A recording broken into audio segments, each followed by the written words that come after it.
Hello, BookTube. This is part two of our epic Western Canon starter kit, in which we give a very stripped down tour of the basics of the Western Canon for those of you who might have always wanted to do that or might find it interesting. Uh, and the I want to start off with three points that I want to make pretty much every time we do one of these. The first one, and the most important, is uh, that there's no wrong way to enjoy reading. So if you if your sweet tooth is epic fantasy or Nazi history or whatever, and you don't feel like reading anything else, that's absolutely fine. Point number two is that although there's no wrong way to enjoy reading, there are uh, better and worse ways of pursuing literature because literature moves forward. Writers work under the influence of earlier writers. And uh, in my opinion, the best way to pursue literature is through mastering the Western canon, even a stripped down version like the one we're doing now. And if we're going to do that, then that brings us to the third point, which is that we're going to deal with very basics here. We're not going to deal in the long literary histories of any of the long shadows cast by any of these works. We're just going to approach them as books. And the last time we did the Bible, uh, a shortened list of books of the Bible that, taken together, doesn't take more than maybe a day or maybe two to read with fresh eyes, right now, as you are, without any school preparation, without anything like that, to just sit down and read those books, and then study them and appreciate them and expand on them for the rest of your life. But at least then you've read them. At least then you've read them, maybe with a pencil in hand, maybe taking notes. Uh, you could easily have done that in the week since the last one of these videos that I made. I'm not saying that you should have, but you easily could have. This pursuit, understanding, mastering, acquainting yourself with this stripped down version of the Western canon is easily doable. It's not anywhere near as intimidating as it may have been presented to you. And now that we're done with the Bible, we're on to part two, which is Homer. I'm going to do the Iliad and the Odyssey together so that this series doesn't actually last forever. uh, and with Homer, there are some obstacles. We talked about a couple of them when it came to the Bible, and they recur here. But some of them are different too, because some of them are narrative rather than stylistic or syntactic or whatever. And then the narrative difficulties arise from the fact that Homer, as we have him, is in a way partly accidental. There was a vast corpus of mythological stories of vast epic cycles that was constantly cycling and changing and morphing all throughout ancient Greek, centuries ago, ancient Greek civilization. And what we have with Homer in the Iliad and the Odyssey is sort of a frozen flash of chunks of those. And Homer is therefore not interested in catching you up with the stories that he's telling. He's assuming that you know everything.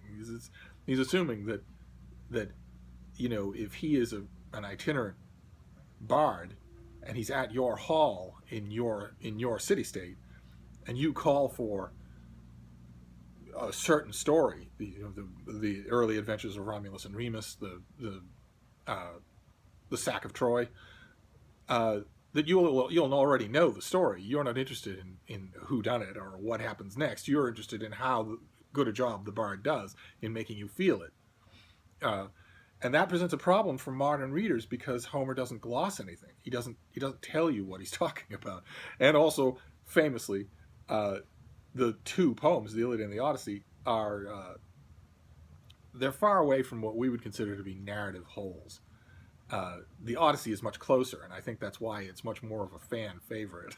It has a more or less straightforward structure. One man trying to get home. It's got a few chunks of digressions. It's got a little bit of flashback wonkery, but it's mostly that. One man trying to get home, and then what happens when he does. The Iliad is a another kettle of fish entirely, because it's the larger scene is the Trojan War, the Greeks sailing their famous 1,000 ships to Troy in order to avenge the kidnapping of Helen, the wife of the brother of the High King of the Greece, by a prince of Troy. And the Greeks assemble and they sail and they land and they lay siege to Troy, and that goes on for years. And the Iliad doesn't cover any of that. The Iliad takes place at the very end of that story, and doesn't give you those earlier years, and it also doesn't give you the end of the story, the very end of the story. Instead, it's a chunk of that doesn't it defies our narrative expectations, and that's a stumbling block to a lot of readers. That and Homer assuming that you know what he's talking about, so he doesn't introduce any of his characters in any functional way, and that can feel intimidating for someone who's coming to him for the first time. The solution to all of this is one we've mentioned on this channel before. Simply prepare yourself. That's all. Simply go to Wikipedia or half a dozen other sites. Go to YouTube and look at half a dozen videos that explain the overall story of the Trojan War. Until this isn't a last minute reveal. This isn't a Murder on the Orient Express. You're supposed to know the whole story before you go into it. That's not the point. So go to any number of resources that are available to you and learn the basic outline of the whole story, the outline that Homer's audience would have known. And then you'll be situated to start the book, which takes place at a very discrete moment, well on years after the Greeks have arrived at Troy and fought many, many battles. They all know each other. They've been through hardships. The tensions are high. And the actual poem begins with a drastic miscalculation on the part of Agamemnon, the High King of the Greeks, the leader of their expedition, the brother of Menelaus, the husband of Helen of Troy. Agamemnon makes a drastic miscalculation of offending a priest of Apollo. Homer tries his best to be diplomatic, but it's pretty clear that his Agamemnon is meant to be a figure of contempt. It turns out that this particular priest of Apollo, Chryses, has more clout with the god than anyone thought. He prays for Apollo to strike the Greeks in revenge for them taking his daughter as part of the booty of the town that they sack. And Apollo does. He visits the Greek camp with disease, with plague that strikes the animals first, but then moves up to the people and starts killing them in droves. And the solution is obvious, but the Greeks call in a soothsayer who will, they trust, read the arteries and tell them exactly what they need to do. And of course, the priest says exactly what you see coming, which is that this needs to be fixed. You need to make amends. You need to return the girl to her father and also make amends to the gods. This causes a huge fight between Achilles, the showboat superstar warrior of the Greeks, and Agamemnon, neither of whom has ever liked each other, and causes Achilles to withdraw with his men, a very potent fighting force, suddenly gone from the war. And the Greeks' greatest fighter, suddenly gone from the war, holed up in their tents, pouting. And that disagreement and Achilles' withdrawal from the war upsets the equilibrium that we sense has been established for quite some time. And the Iliad is just a series of upsets that follow from there. And it's fast, and it's violent, and it's beautiful, and it's full of human insights, just sparked off like sparks from an anvil. It's an absolutely incredible reading experience, far more incredible, far more complex and disarming, I think, than the reading experience of the Odyssey. And it's not hard to ground yourself in all of that before you start the poem, and then you're ready. And then comes the last obstacle to Homer, which is one of the obstacles we mentioned in the Bible, and that is, how do you read it? Only you're not going to read it. Most readers, 99.9% of readers, will not be reading it in ancient Greek. You'll be reading it in an English translation, and it's a deal of trouble to translate Homer. It's not the same thing as translating contemporary French or Spanish or whatever. Ancient Greek, the metric system of the Iliad and the Odyssey, the metric system, the poetics that Homer uses, is dactylic hexameter, which is the length and stress of the line, which is completely different from the normal, natural pace of English, which is iambic pentameter. So dactylic hexameter, you've got a very what to our ears would be a very artificial sound of da da da da da da da da da da da instead of da da da da da da da. That presents enormous problems for a translator, and they have all faced it in their own ways. And you basically have two choices when you're faced with translating that into English. You can either try to simulate that rhythm in English, even though English doesn't like it, or you can abandon it and try to simulate instead some idea of the sense of it while still retaining a readability.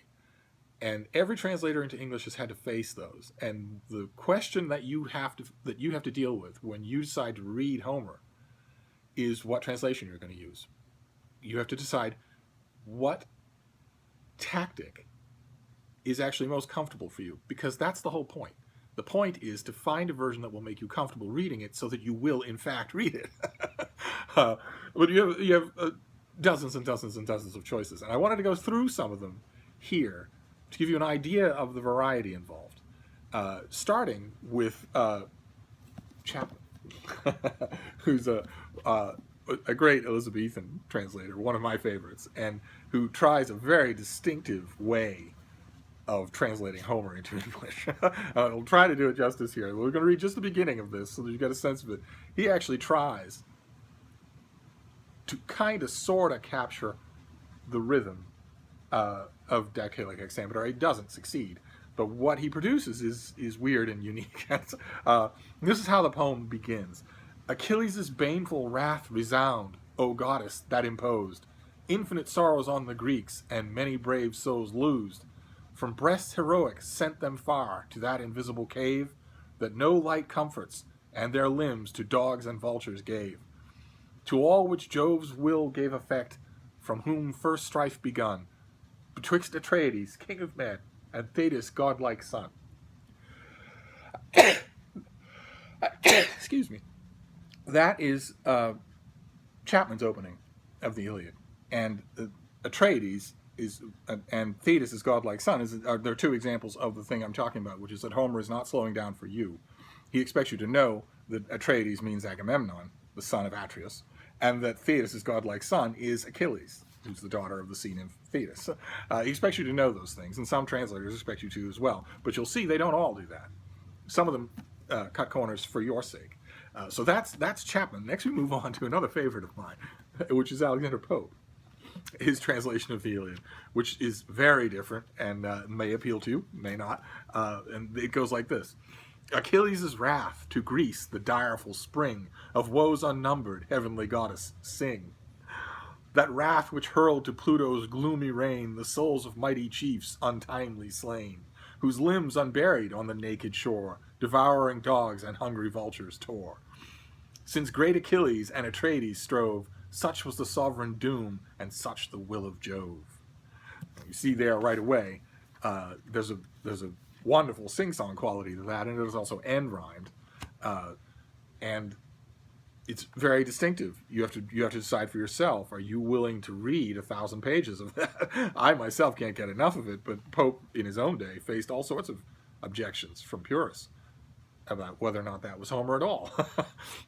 Those are two older translations, and I want to move forward to some new translations, newer 20th century translations or 21st century translations, and give you a sense of what other options are out there. The next one we'll do is Robert Fitzgerald. This is his famous translation of the Iliad, and it starts like this. Anger be now your song, immortal one. Achilles' anger, doomed and ruinous, that caused the Achaeans loss on bitter loss, and crowded brave souls into the undergloom, leaving so many dead men, carrion for dogs and birds, and the will of Zeus was done. Begin it when the two men first contending broke with one another, the Lord Marshal Agamemnon, Atreides' son, and Prince Achilles. Now that you can see, is much more direct, almost brittle. The names are all given. Achilles' name is given twice, so you have a much clearer sense of what's going on. And unlike with Chapman or Pope, you're not fighting with their poetics. There's very little poetics there. It's mainly meant just to tell you what's going on.